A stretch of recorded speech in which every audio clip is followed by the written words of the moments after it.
नमस्कार, मैं हूं अंजलि सिंह। आप तक न्यूज में आप सबका स्वागत है। हाजिर है दिन भर की कुछ खास खबरों के साथ। इस बुलेटिन के प्रायोजक है सोना आइसक्रीम उन्नाव। आइए रुक करते हैं खबरों की ओर। क्राइम ब्रांच गोरखनाथ पुलिस ने 25,000 के इनामी बदमाश को किया गिरफ्तार। देखिए ये रिपोर्ट। अपराध और अपराधियों पर अंकुश लगाने के लिए वरिष्ठ पुलिस अधीक्षक डॉक्टर सुनील गुप्ता के निर्देश पर पुलिस अधीक्षक नगर विनय कुमार सिंह, पुलिस अधीक्षक अपराध आलोक वर्मा के पर्यवेक्षण में क्षेत्राधिकारी गोरखनाथ, अपराध प्रवीण कुमार सिंह के नेतृत्व में क्राइम ब्रांच और गोरखनाथ पुलिस ने 25,000 की इनामी बदमाश टिंकू पासवान को नकाहा रेलवे स्टेशन के बाद से गिरफ्तार किया।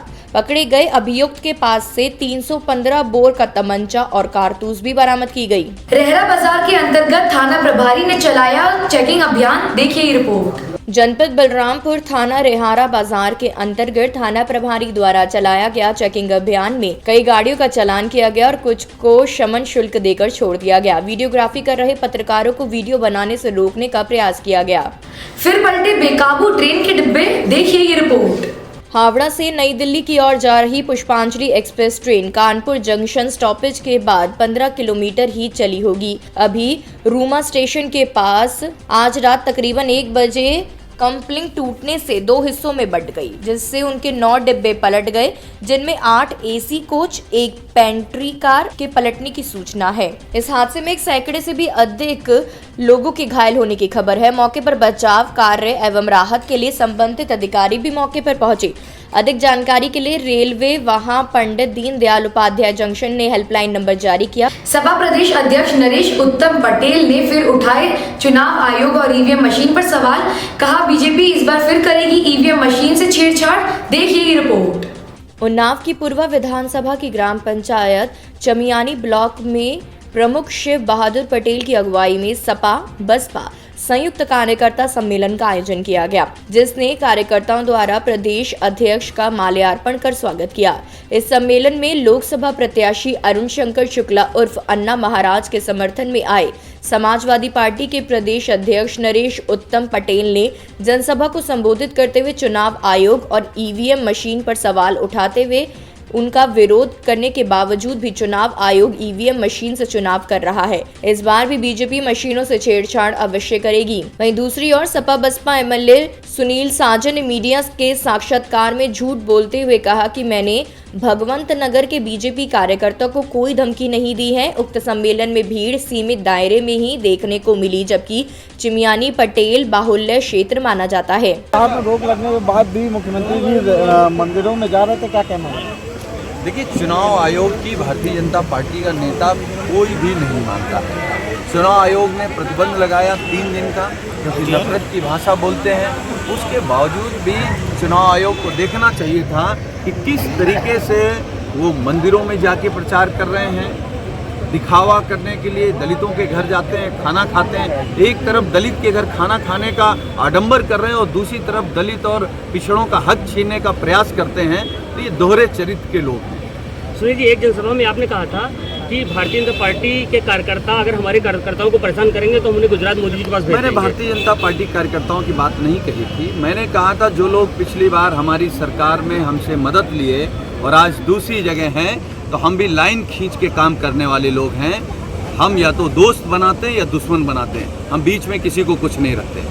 सुनील जी, आप भारतीय जनता पार्टी के खिलाफ आपका पूरा मोर्चा है, पूरा गठबंधन भारतीय जनता पार्टी के खिलाफ है। अगर आप लोग भारतीय जनता पार्टी को हरा देते हैं तो इसमें आपका प्रधानमंत्री का चेहरा कौन बनेगा? प्रधानमंत्री कौन बनेगा ये बाद में तय कर लेंगे। पहले जो झूठा प्रधानमंत्री है, जुमलेबाज प्रधानमंत्री है, जिसने देश के किसानों को बर्बाद कर दिया, देश के बेरोजगार नौजवानों को बर्बाद कर दिया, पिछड़े दलितों का हक छीनने का कोशिश किया, उस प्रधानमंत्री को बदलना है। मोदी जी कहते हैं कि पिछड़े वर्गों का आप लोग अपमान कर रहे हैं, लगातार पिछड़े वर्ग के नेताओं का आप लोग अपमान कर रहे हैं। मोदी जी कब से पिछड़े हो गए? 10 लाख का सूट पहनने वाला कोई पिछड़ा होता है? मोदी जी लगातार अपने एफिडेविट बदलते रहते हैं। ये झूठे भी हैं और धोखेबाज भी हैं। के लिए रिकाउंटिंग के लिए कम से कम 50% मशीनों की रीचेकिंग या रिकाउंटिंग होना चाहिए। अध्यक्ष जी, जिस तरह से महागठबंधन के बीच आप चुनाव लड़ रहे हैं यूपी में, आपको क्या लगता है कितनी सीटें आएंगी महागठबंधन की? देखिए, महागठबंधन की सारी सीटें यहाँ लड़ रही हैं। 78 सीटों पर समाजवादी पार्टी, बहुजन समाज पार्टी और राष्ट्रीय लोकदल चुनाव लड़ रहा है। सारी सीटें हमारा गठबंधन चुनाव जीतेगा। अध्यक्ष जी, जिस तरह से आप गठबंधन की बात कर रहे हैं और 2 सीटों पर आपने राहुल गांधी और सोनिया गांधी के खिलाफ कोई उम्मीदवार नहीं उतारा और लगातार मंच से उनके खिलाफ भाषणबाजी हो रही है, तो इसको क्या माना जाए? देखिए, समाजवादी पार्टी एक डेमोक्रेटिक पार्टी है, राजनीतिक सभ्यता की पार्टी है और राजनीतिक कल्चर की वजह से हमारे नेता माननीय अखिलेश यादव जी ने 2 सीटें राहुल गांधी और सोनिया गांधी जी के लिए छोड़ा। नरेश जी, अगर आपकी पार्टी ने विकास किया था तो फिर आपको गठबंधन क्यों करना पड़ा?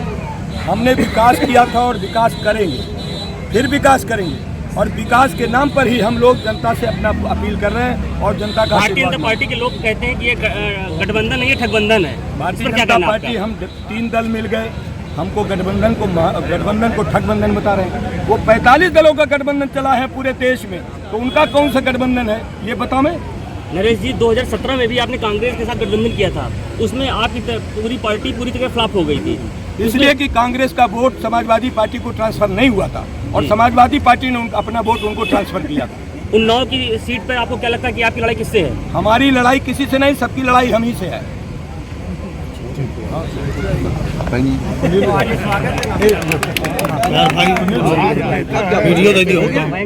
तराई के क्षेत्र में किसानों की खेत में फसल जलकर हुए राख, फायर ब्रिगेड टीम नहीं पहुंची टाइम पर, देखिए ये रिपोर्ट। दरियाबाद विधानसभा क्षेत्र के पानापुर में पिछले 1 सप्ताह से लगातार आगजनी की घटना लगातार हो रही है, जिससे किसानों की खेत में खड़ी गेहूं की फसल जलकर राख हो गई। एक तो पहले से किसानों प्राकृतिक आपदा से टूटा हुआ था और उसके बाद काफी फसल इस संदिग्ध परिस्थितियों में आग लग जाने के कारण कई किसानों को करोड़ों रुपए की फसलें जलकर खाक हो गई। शनिवार को ग्राम पानापुर क्षेत्र में खड़ी फसल में आग लग गई। देखते ही देखते आग ने भीषण रूप ले लिया। किसान के मौके पर पहुंचते ही आनन फानन में फसल बचाने के लिए आग में कूद पड़े तुरंत, परंतु आग पर काबू नहीं पाया गया। इसके बाद फायर ब्रिगेड को सूचना दी गई, परंतु दमकल वाहन न पहुंचने के कारण करीब 100 बीघा खेत में फसल राख हो गई। फसल जलने की घटना की जानकारी मिलते ही SDM Ashok Kumar fire brigade वाहन के साथ पहुंचे। वहीं कड़ी दोपहर में आग लगने के कारण से किसान का रो रो कर बुरा हाल है। में जो क्षतिग्रस्त हुआ है किसानों का, सर इसके बारे में बताइए, क्या इनको मुहैया करा जा रहा है? आज अभी जैसे ही जानकारी प्राप्त हुई कि पानापुर के कृषकों के खेतों में किन्हीं अज्ञात कारणों से आग लगी है, तो सबसे पहले फायर ब्रिगेड मशीनों को सूचना दिया गया और वो आए हैं और जो भी किसानों का नुकसान हुआ है और हमारे शासन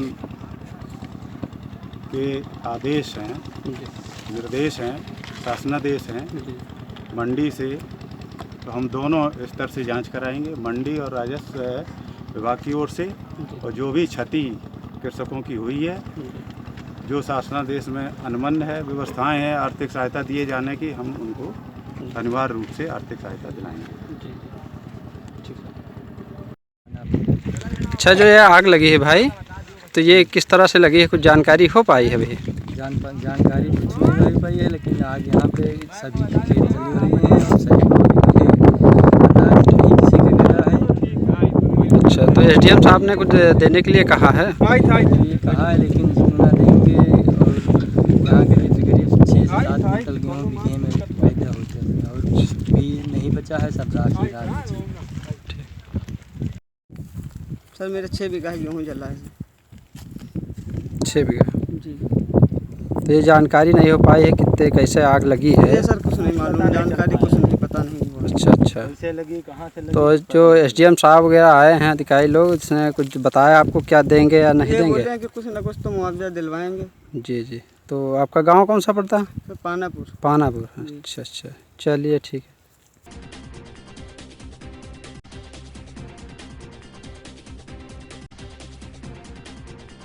खबरों का सिलसिला जारी रहेगा मेरे यानी अंजलि के साथ। कल फिर हाजिर होंगे कुछ खास खबरों के साथ। आप तक कुछ समय देने के लिए धन्यवाद।